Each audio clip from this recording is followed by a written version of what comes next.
حضرت ابراہیم بن ادم رحمۃ اللہ تعالی علیہ آپ فرماتے ہیں کہ زہد کے 3 درجات اور 3 مقامات ہیں جو الگ الگ تعریفات کے حامل بھی ہیں.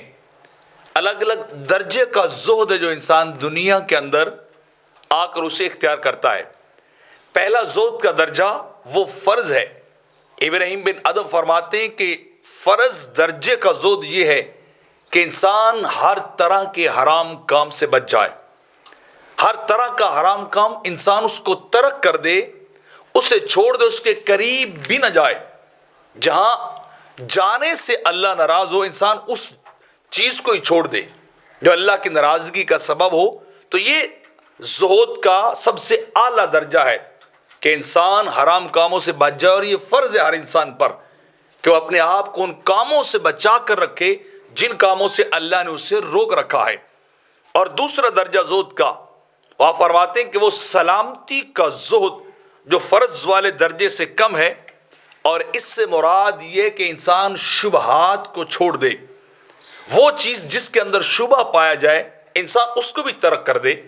جیسے حدیث پاک میں آتا ہے، میرے آقا نے فرمایا کہ الحلال بین والحرام بین، حلال بھی واضح ہے، حرام بھی واضح ہے، اور ان کے درمیان، دونوں حلال اور حرام کے درمیان کچھ مشتبہات ہیں کہ جو دونوں جانب ان کا رجحان 50-50 کا ہے کہ شاید حلال ہو شاید حرام ہو.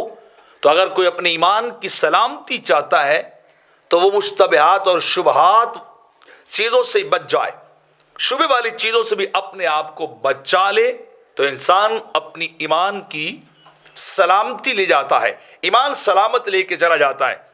اور تیسرا زہد کا درجہ فضیلت کا زہد ہے، اور وہ یہ ہے کہ انسان حلال چیز کو بھی اختیار کرتے ہوئے انتہائی احتیاط سے کام لے. انتہائی کیئرفل ہو کر انسان حلال چیز کو بھی اڈاپٹ کرے.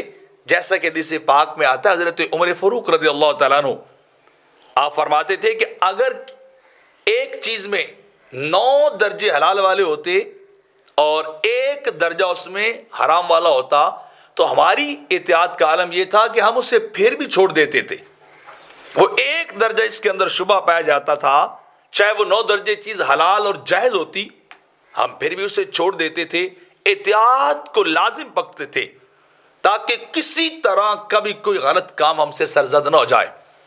تو یہ زہد کے 3 درجے ہیں کہ انسان فضیلت چاہتا ہو تو حلال کو بھی بڑا جانچ پرکھ کے لے، اور ایمان کی سلامتی مانگتا ہو تو پھر انسان کیا ہے، شبہات کو بھی چھوڑ دے.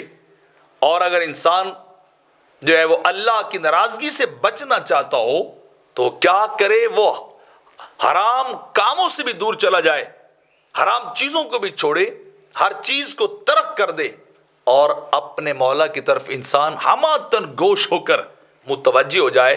تو پھر انسان کو زہد حاصل ہوتا ہے.